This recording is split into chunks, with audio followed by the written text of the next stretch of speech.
好了，大家，我现在面前的是 vivo 刚刚发布的全新的头戴式设备 vivo Vision 探索版，我们一起来开箱看一下。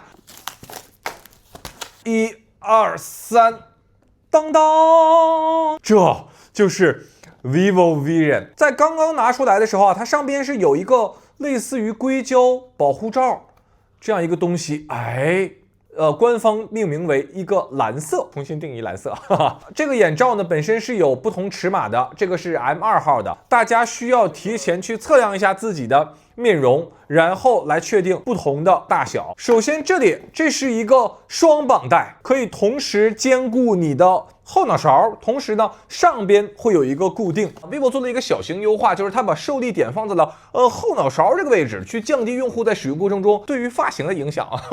这个单绑带呢，类似于苹果的那个有一个拉伸的一个纽扣，有一个 USB-C 接口的120瓦充电插头，然后这里有一根数据线，头显专用擦拭布。2块布，然后下方这里配备了一个外置的电池，这款呢跟苹果那个也是一个思路啊，放到口袋里，从而去降低头显的重量。它的这个卡扣呢是这样安装上，第一个上手的感受啊，就是它的重量要轻很多，就是相比于 Vision Pro。今天的视频呢，我想回答大家3个问题。第一个问题 ，vivo Vision 和 Apple Vision Pro 有哪些不同？第二个问题 ，vivo Vision 和 Apple Vision Pro 又有哪些相同？第三个问题，那么随着 Apple Vision 遇冷，为什么 vivo 还要 Vision 呢？我们首先回答第一个问题，和 Apple Vision 有哪些不同？ Apple Vision Pro 上市也有小2年的时间，最被大家诟病的呢，其实是2个点啊。第一个，贵，第二个沉啊。之前评测里提到过，就是超过佩戴40分钟，那个额头和脸颊就会被压得很痛。而 vivo Vision 这次它的第一个要解决的问题就是减重。那么对比 vivo 和苹果的俯视角度，大家能看出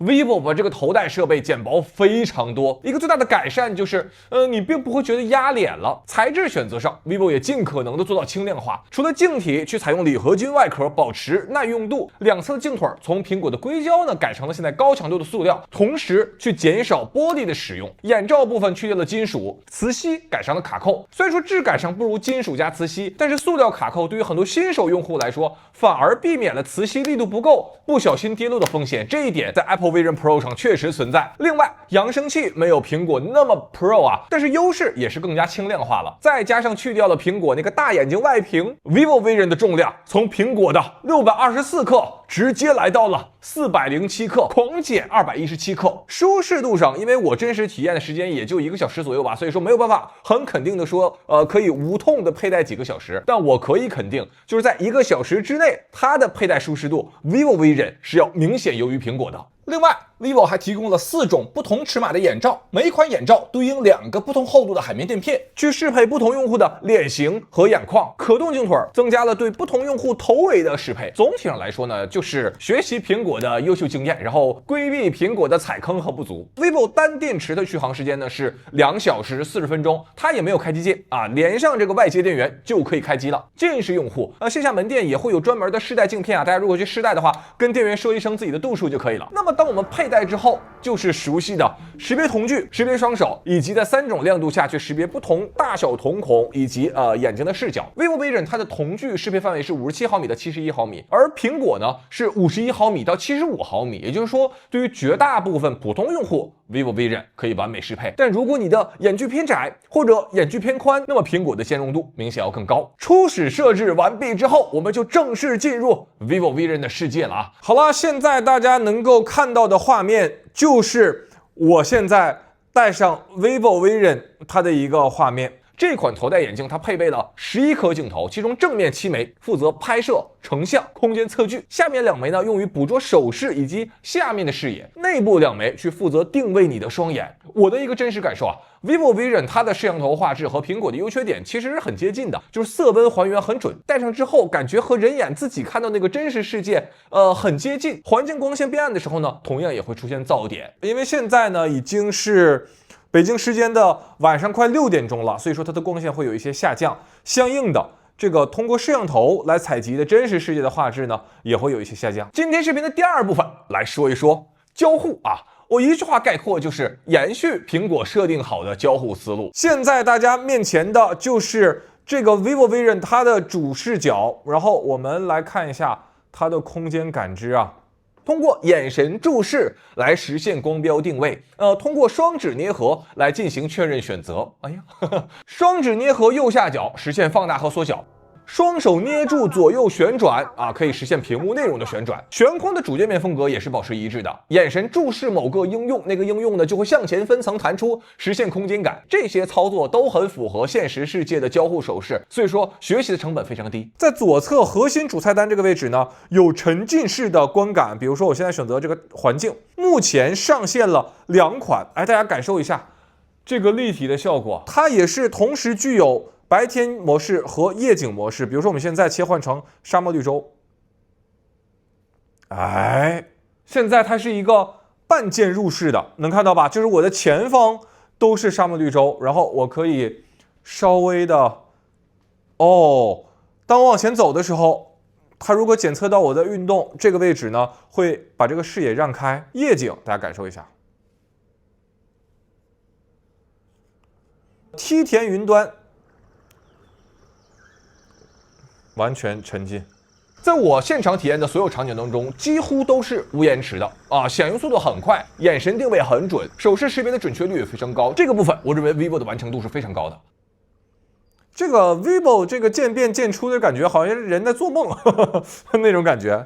给大家看一下，这是梯田云端的一个夜景模式。 vivo 在设置中还有一个雪山湖泊，对不对？即将上线。有2个交互设定 vivo 它没有跟随苹果。第一个就是控制中心，苹果那个控制中心呢是你先看着手心，然后翻转捏合去调出控制中心。 vivo 呢是把通知菜单放在它上边，看了吗？这是和苹果有一个差异化的地点。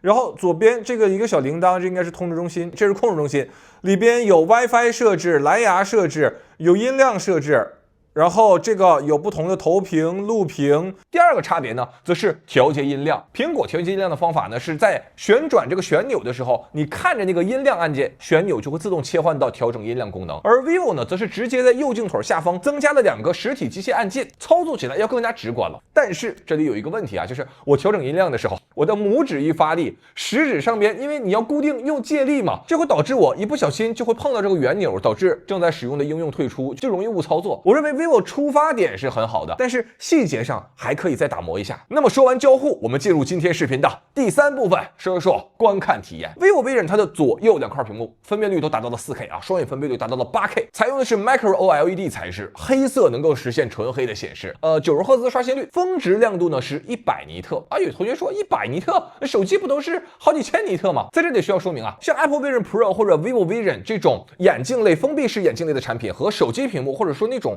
开放式的眼镜最大的2个差别。第一个就是 vivo Vision 这种眼镜它可以实现让环境全黑。全黑环境下，人眼的瞳孔会放大，感知光线的能力会变强。大家可以试一试，你在全黑环境中把手机屏幕调到最亮，和在大中午户外看手机屏幕调到最亮是完全不同的感受。第2个差异呢，就是人眼对于发光感光面积是有感知的，就是你一个手机那么大的屏幕和一个 IMAX 那么大的屏幕，同样的亮度所带来的视觉刺激也是完全不同的。而 vivo Vision 就可以实现 IMAX 那么大尺寸的屏幕观感，所以说100尼特的表现其实已经很高了。在这里我给大家一个参考，我们现实世界中杜比影院它的银幕亮度是108尼特，而普通电影院它的银幕亮度呢大概是60尼特左右。所以 vivo Vision 它100尼特虽然说没有杜比影院那么高，但是日常观影也是绰绰有余了。官方给出的数据， vivo Vision 它的屏幕应该是目前市面上所有智能眼镜类产品第2强的，仅落后于售价3万的 Apple Vision Pro。我现场体验了空间照片、空间视频，把日常影像的回忆空间化，依然是一个非常有人文关怀的场景。大家看视频可能没有办法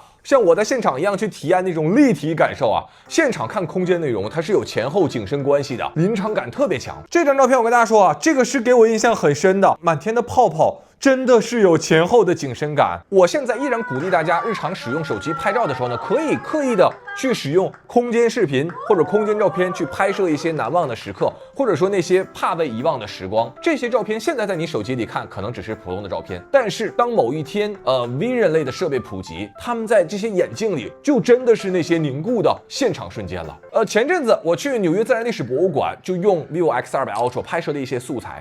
这张是我拍的大家感受一下那个霸王龙那个大牙齿，能看到吗？因为 vivo X200 Ultra 它是那2颗镜头是横向布置的嘛，所以说它只能拍摄一个正方形的照片，相当于传感器裁切一下，视野会比较窄一些。这是猛犸象哦，这个效果很好啊。就是我跟大家说啊，你如果拍空间照片的时候，你一定要保证它那个空间立体感，你的前景一定要有东西。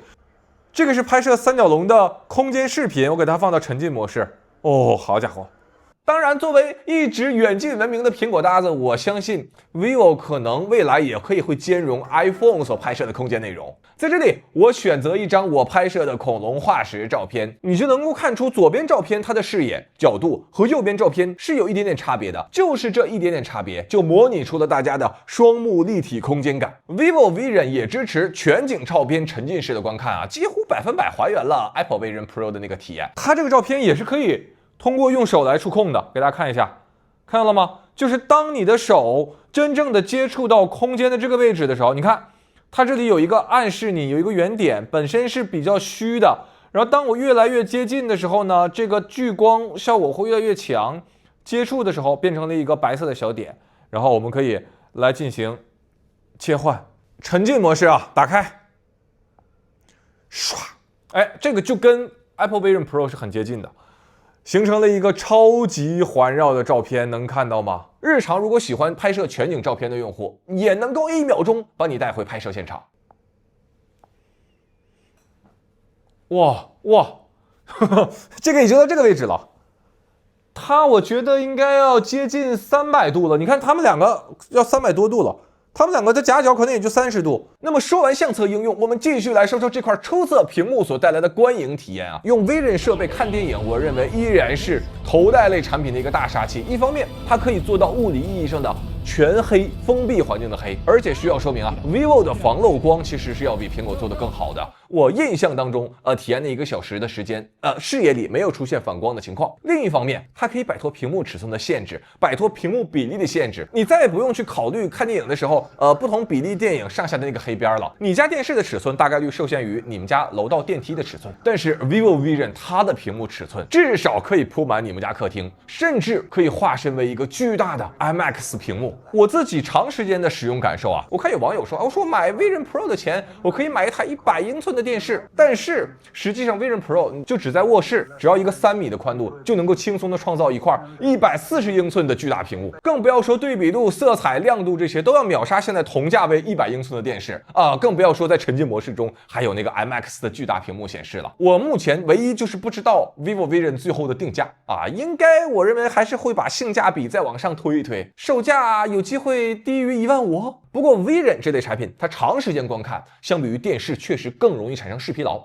所以说日常我认为看一部电影的时间是比较合适的。另外，13岁以下的青少年是不能使用 Vision 类产品的。还有一个点呢，就是电视啊，其实它也有电视的优势，这个回头我有时间再跟大家展开聊一聊。vivo 这次给 vivo Vision 内置了一些视频素材包括全景视频啊，注意这个视频呢，它不是立体空间视频，它是一个全景视频，也就是说，你可以在这个空间里去转动脑袋。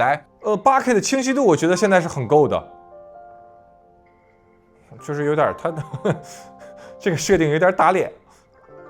转动视线去实现一个180度的信息获取，类似于你去看一个球幕电影，就是所有的画面信息都把你包围其中。虽然它不是一个空间立体，但是我必须要说啊，就是面前有一个漂亮女生在这么近的距离跟你跳舞啊，突然往你脸上甩个袖子，还是挺让人害羞以及害怕的。至于真正的空间立体视频，官方素材不知道为什么搞了一个微距拍大虫子有点吓人啊。其实头戴式设备看沉浸式的空间立体视频本身也是一个高频的使用场景。我这1年其实也看了不少啊是不错真的就是技术啊，它还得搭配着使用场景。而且我有一个很深的感受，就是视频的画质在提升啊，但是也没有达到人眼这种清晰度和真实观感。另外呢，目前头戴的立体视频它没有办法空间定位，换句话说，我不能移动着看，那这个呢就比较遗憾了。在这里，我想说一下我自己使用1年半 Apple Vision Pro 的另一个感受啊，就是苹果正在不知不觉地构造一个自己的空间生态。大家现在看到这些短片都是苹果内置的沉浸式的空间视频，这都是免费的。在这些视频当中，有一个牛仔斗牛的视频，好家伙，那牛一到蹶子，就差点没踢着我。这个是近距离看 NBA 全明星赛的，还有近距离看演唱会的，把头戴式的设备真正的打通沉浸式的内容，相当于你坐在家里，只要戴上眼镜，你就是第一排看5月天的演唱会。而且越来越多的厂商也在推出 3D 双目摄影机，对不对？现在的沉浸式短片也要比2024年年初那会儿的画质大幅提升。 vivo Vision 它目前的机遇和挑战其实都在于内容端。 vivo 可能很难像苹果那样去推动整个沉浸式内容产业链。比如说今年苹果拍了一个 F1 的电影，它在这个 Apple Vision Pro 里就加入了一段 F1 赛道体验，你坐在布拉德皮特边上去开这个 F1 赛车，真正的是 F1 赛道，你旁边真的就是布拉德皮特。但是作为国产厂商 ，vivo 可以和爱优腾更紧密的合作呀，对不对？推出更多符合国内用户观看习惯的内容，比如说 vivo 不是一直赞助湖南卫视吗？那有没有可能推出一个 VIP 位置去看歌手的沉浸式视角呢？ vivo 每年赞助江苏跨年春晚，那不能近距离的在舞台上设置一个摄影机，然后沉浸式的看李宇春表演吗？ vivo 不是赞助喜剧之王单口季吗？但有没有可能在第一排沉浸式的听脱口秀呢？和本土厂商的深度结合，反而是苹果这样的海外公司它的一个短板，但对于 vivo 其实就是一个机会。而说到和本土厂商合作，我们再来看看另外2个直播场景啊，一个是咪咕，咪咕直播应该就是继承了苹果之前那套体验。然后我们看一下这个左边显示的是积分榜，上边显示的是比分，实时比分，然后右边显示的是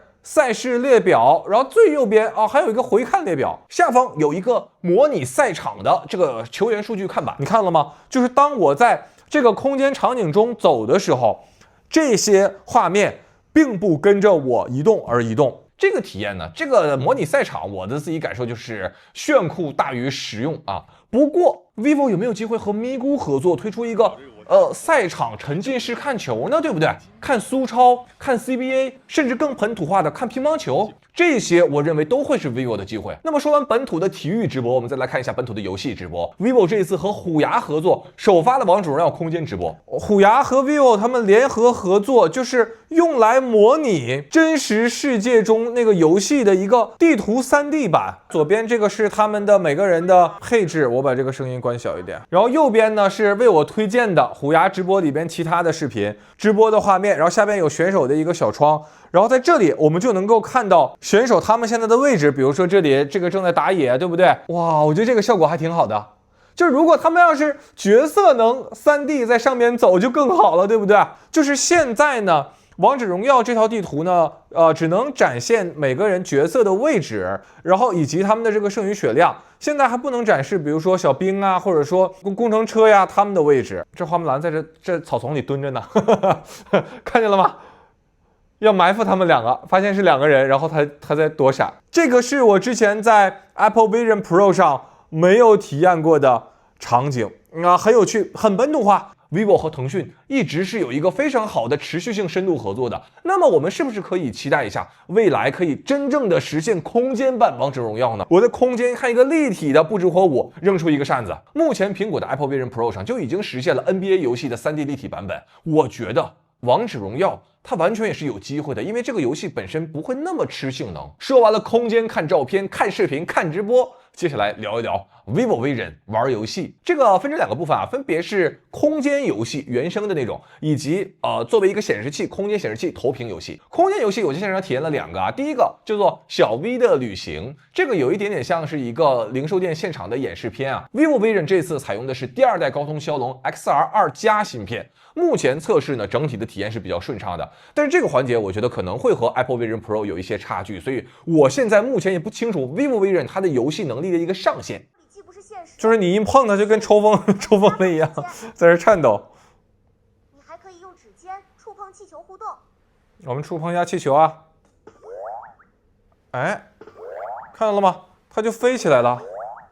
用你的双手去实现空间交互，这个是很多那种开放式 VR 眼镜没有办法实现的。然后这边有一个类似于这叫什么摩天轮，对吧？这有点类似于一个迪士尼城堡啊。它让我们先来修复这个海盗船，我们看一下这个海盗船，近距离的看一下。哎，这个时候还可以跟它互动，要能给它拿起来就好了。我这个齿轮放在这儿吗？哦，有焰火。这个海盗船每次向下俯冲的时候啊，就想尿尿。这个是有点过山车和托马斯小火车的合体，对不对？哎，看很简单吧？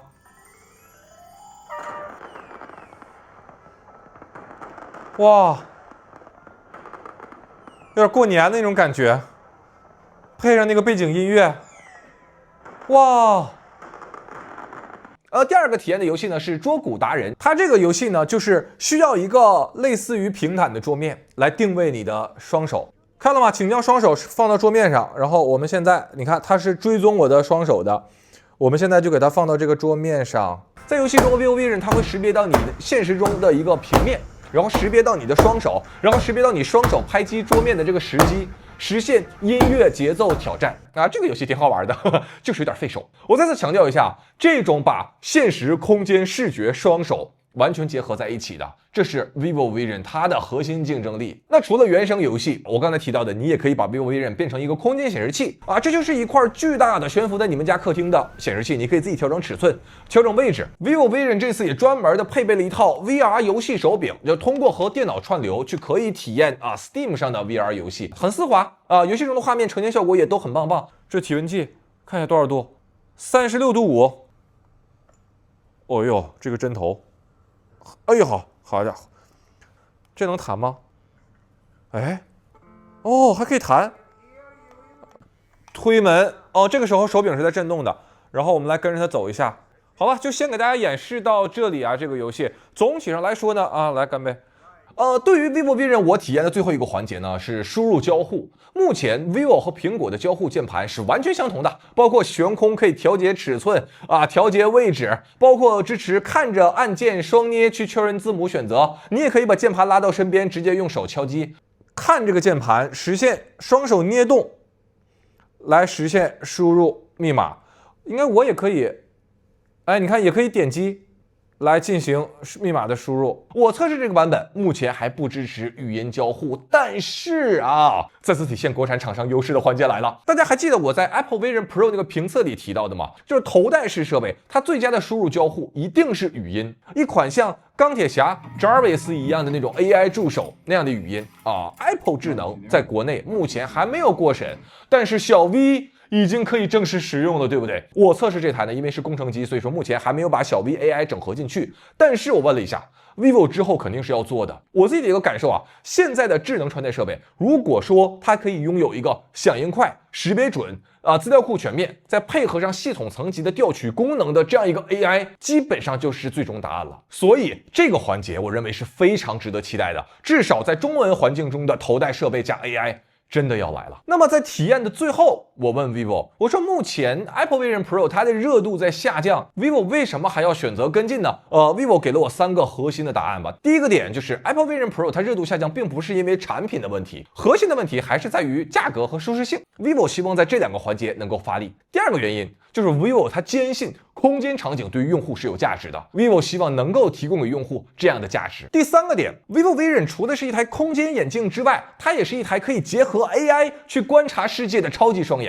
那么随着智能机器人技术的逐渐成熟 ，vivo 也在为机器人技术革命浪潮的到来做好准备。所以，我们今天看到的 vivo Vision很可能就是未来 VivoBot 所感知世界的双眼。好了，以上呢就是本期视频的全部内容。虽然说这款设备还没有正式开卖，但发布会后大家就可以去 vivo 门店亲自试戴体验这款设备，看看这款设备的显示、交互、体验是否能够达到你对于空间眼镜的期待和追求了。我是钟文泽，我们下个视频再见。